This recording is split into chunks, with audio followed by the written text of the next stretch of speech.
Hi, I'm Bill O'Reilly. Thanks for watching us tonight. No talking points memo this evening because we have Governor Mitt Romney standing by.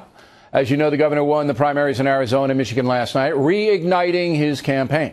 Now it's on to 11 primaries and caucuses next Tuesday night. Exit polling from Arizona and Michigan shows that Mitt Romney did well among women and voters who believe he is the best candidate to defeat President Obama.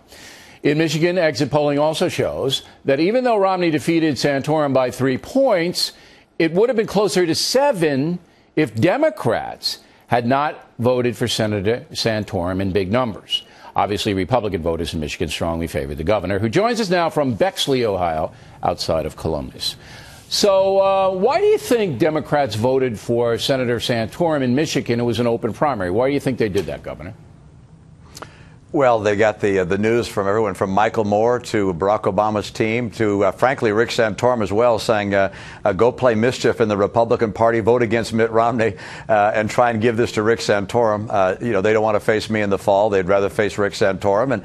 And so they came in large numbers and voted for Rick. I think that was a huge mistake on his part. Republicans saw right through that and saw that if Barack Obama wants Rick Santorum to run against, we're not going to give him Rick Santorum to run against. Okay, so you just basically think it was a political trick play, and Democrats did vote. I think you got 18% and Santorum got something like 58% of the Democratic vote, which was 9% of the total, which is significant. But you will remember that last time around, the Republican side did the same thing to Barack Obama. It was interesting. All right, so you think it was just that Democrats don't want to run against you. They would rather have Rick Santorum as a nominee. That's what you say?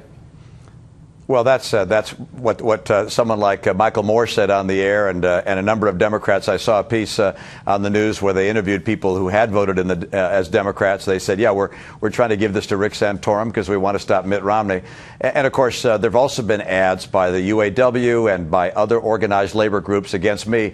They're trying to sway the votes inside the Republican primary against me, and that's okay. I understand the nature of the process. I think it was a mistake for Rick Santorum to join in league with them and to do robocalls saying, hey, vote against Mitt Romney, vote with Rick Santorum. I can understand why Santorum did that. He wanted to win. But it's actually a compliment to you that the Democratic Party would be doing that. That's the way I would look at it. Yeah. All right, let's get into a couple of issues here.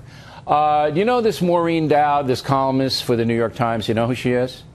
Yeah, I do. Okay, so she puts forth today that you guys, it doesn't matter who you are, you, Santorum, you don't have a chance against Obama. He's going to wipe you off the face of the earth because you've damaged each other so much in the primary system that the independent voters and others think that you guys just don't have what it takes. That's what Dowd puts forth, and I think that's the prevailing wisdom among the chattering classes in Washington and the Beltway.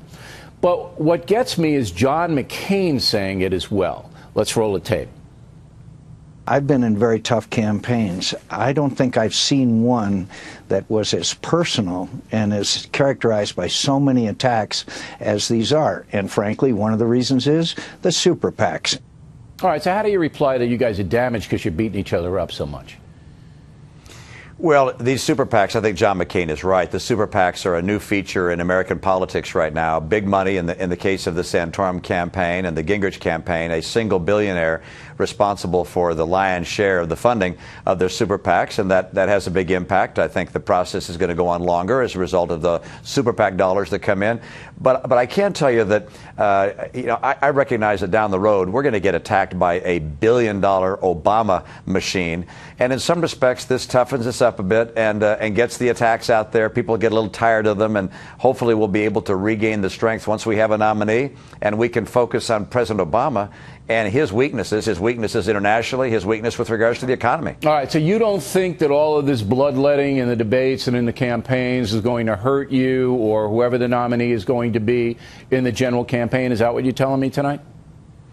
Well, I would love to have an acclamation that everybody just agrees on the best nominee, but that doesn't happen. That's not the real world. You have to battle. You have to earn it. You have to work for it. We're doing just that. The other campaigns are doing the same thing.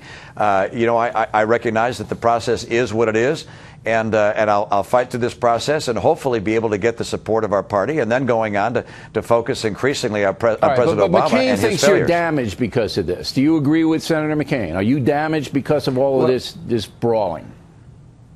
Well, you know, if you get attacked by someone, it doesn't make you better off. On the other hand, it toughens you up. And so there are two sides to that. One, we've exposed a lot of the attacks, and I'm sure the Obama people will pick up on them and run with them themselves.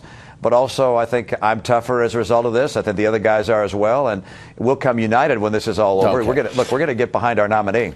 Now, I've known you for a long time, and I know your sense of humor. You're a governor, and I worked up in Boston. You know that. We go back. You know, whenever you make a joke like you did at the NASCAR race, and you said you saw some people in these cheap little raincoats, and you go, way to spend the big bucks, and, you know, you're always going to be portrayed as a rich guy who is out of touch with the folks, condescending to the folks. Am I correct? I mean, that's the way you're going to be portrayed no matter what you do. Yeah, you're probably right. I mean, the narrative that the Obama people want to push and that members of the mainstream media are very anxious to do for them is that anything I do, joking around and having fun, that somehow that fits their narrative. You're going to be a snob and this, that, and the other thing. So is it worth it for you even to say those things? Well, you know, it's hard to imagine all the things they're going to try and turn into attacks. I mean, that's the first time I've heard the one you've mentioned. Look, I've worn a garbage bag for rain gear myself, and we're out there in the rain. The rain was getting us soaked. I didn't have a raincoat myself. I would have liked one of those. So, you know, it's just the nature of the process. I know you were kidding around, and anybody who knows you were kidding around with the folks. I mean, I do it all the time. But you know, anything you say can and will be used against you. I have to Mirandize you tonight, Governor, in front of the nation. Okay. You have the right to remain silent. Yeah, exactly. All right, but here's what I don't understand about you, okay? So you go on one of these debates and you say, you know what, I didn't inherit any money. I made my money, and I'm proud of the fact that I did it honestly, and I'm a wealthy American, but that's who I am, and you take it or leave it. Okay, that's a good answer. But you did inherit money from your father. And then you don't say what you did with the money. You want to tell with the folks what you did with the inheritance you got? You want to tell them tonight? Sure. You know, what my mom and dad gave us when they passed away, I gave away. Well, why didn't you do that in the debate? Why didn't you tell everybody in the debate that's what you did? I've described that before. It's not the first time I've mentioned that. But you didn't do it in that big forum. No, I bet you people watching tonight don't know. You gave every cent of it away, a lot of it to BYU University, to honor your father. Yeah, we established the George Romney Institute of Public Management, and talking about governmental management, try to take some of the lessons from the private sector and apply them in the public sector, and that was something that we felt was the best way to honor his legacy. Frankly, at my alma mater. But why didn't you say that, Governor? Why don't you say stuff like that? You see what I'm talking about here? I have to do this up. You should have said it. Well, I don't think of everything perfectly in every debate. I make mistakes, and in this case, that's probably a good thing to raise. But you know, you don't want to look like you're patting yourself on the back either. So I do that all the time. You know, you raise it, I can respond. I pat myself on the back all the time. Yeah, you got better ratings than I do, so I got to learn from you. All right, I'm just trying to be fair here to everybody, and you know, as I said, I didn't know the governor for a long time, and you're not the way. Look, you're not the way the left-wing press is portraying you. And Barack Obama's not the way the right-wing press is portraying him. I'm going to be fair. Neither of you, personally, are the way that you're being portrayed by the media. And I just think that's unfair. Last word, Governor, go. Well, this is an election all about the direction of America. And the question is, are we going to have a president who understands how to make the economy work for the American people and get people back to work? In my experience in the private economy, with real jobs, helping grow businesses, sometimes successfully and sometimes not, that experience we need in the White House. If people think they just need a politician in the White House, we got that. If you want someone who's going to get the economy going, that's what I'd bring to the White House. All right. I let you do that, Governor, just so we appreciate you coming on tonight. All right, we'll see you soon. Thanks.